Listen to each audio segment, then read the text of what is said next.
प्राचीन काल से ही सूर्य देव को साक्षात भगवान का स्वरूप माना गया है। वे केवल देवताओं के ही नहीं बल्कि सभी प्राणियों के जीवन दाता है। पृथ्वी पर ऊर्जा, प्रकाश, वर्षा और जीवन का आधार केवल सूर्य देव ही है। इसलिए उन्हें प्राणदाता, जगत की आत्मा और प्रत्यक्ष देव कहा जा गया है। आज मैं आपको सूर्यदेव से जुड़ी एक विस्तृत और सुंदर कथा सुनाने जा रही हूँ, जिसमें उनके जन्म, उनकी महिमा, उनके विवाह और उनके उपासना के चमत्कारिक प्रसंग शामिल हैं। कथा आरंभ होती है।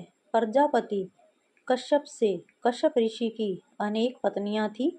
उनमें से अदिति देवताओं की माता कही गई और दूसरी पत्नी थी दिति, जिनसे दैत्य वंश की उत्पत्ति हुई।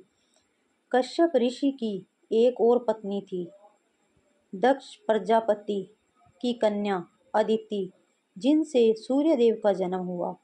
वे तेजस्वी, अग्निमय और ऊर्जा से परिपूर्ण थे। जब सूर्यदेव प्रकट हुए तो तीनों लोकों में प्रकाश फैल गया। देवता प्रसन्न हुए और उन्हें सर्व जीवों के प्राणदाता के रूप में स्वीकार किया गया। सूर्यदेव का विवाह हुआ था विश्वरूप प्रजापति की पुत्री संज्ञा से। संज्ञा अत्यंत सती, साध्वी और तपस्विनी थी, लेकिन एक समस्या थी। सूर्यदेव का तेज इतना अधिक था कि संज्ञा उनका तेज सहन नहीं कर पाती थी। कुछ वर्षों तक उन्होंने यह सहन किया, लेकिन बाद में वे अपने पिता के घर चली गई। पिता ने समझाया, बेटी, तुम्हें अपने पति को छोड़ना उचित नहीं है। तब संज्ञा ने एक अद्भुत उपाय सोचा। उन्होंने अपनी छाया का निर्माण किया, जिसका नाम रखा गया छाया देवी या छाया देवी।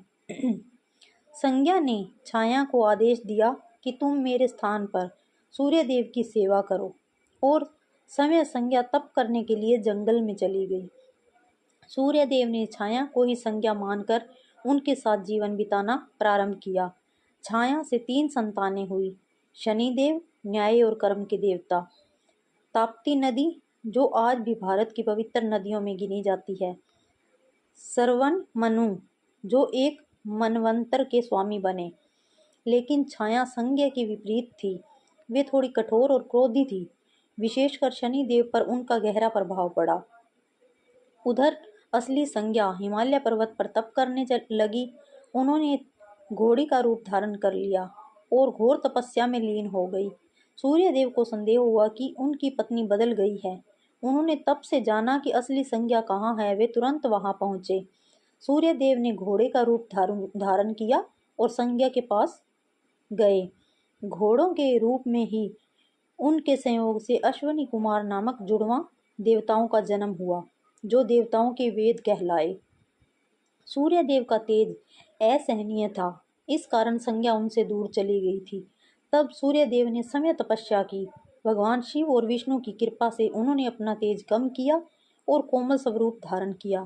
तभी संज्ञा वापस लौटी और पति पत्नी का मिलन हुआ। सूर्यदेव की उपासना प्राचीन काल से ही की जाती है। जब भी कोई संकट आता तो लोग सूर्य नमस्कार, आदित्य हृदय स्तोत्र या सूर्य स्तोत्रम का पाठ करते।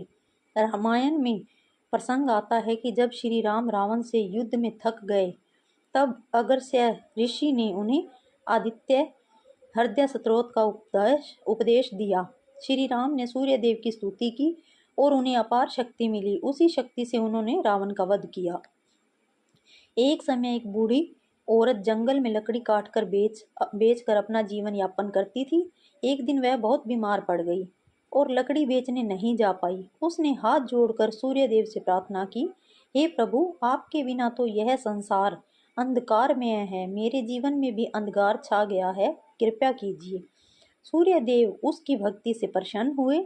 उसी रात उनके घर अन्न और वस्त्र से भरी टोकरी आ गई। गांव वालों ने देखा कि यह चमत्कार सूर्यदेव की कृपा से हुआ है।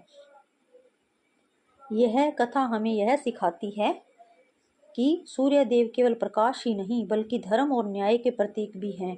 उनकी उपासना से रोग नाश, आयु वृद्धि और समृद्धि प्राप्त होती है।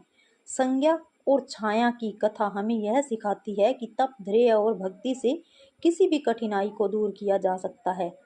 शनि देव का जन्म यह बताता है कि सूर्य और छाया के प्रभाव से ही कर्म और न्याय की उत्पत्ति हुई। सूर्य देव भगवान की जय हो।